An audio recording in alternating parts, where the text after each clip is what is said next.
এমন একটা ঘটনা ঘটলো চট্টগ্রাম নিউ মার্কেট মোড়ে।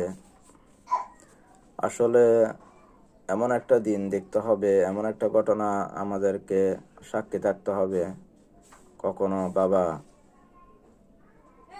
ভাবতে পারি নাই। ওই স্বামীর সামর্থ্য অনুযায়ী জুতা কিনে দিতে চেয়েছিল, স্ত্রী সবার সামনে অপমান করেছিল।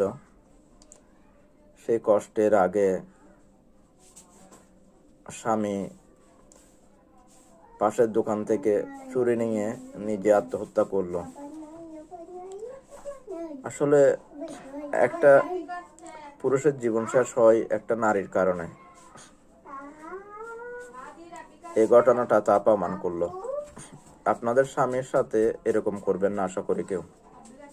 স্বামীর যেমন উপার্জন তার উপরে খুশি থাকার চেষ্টা করুন।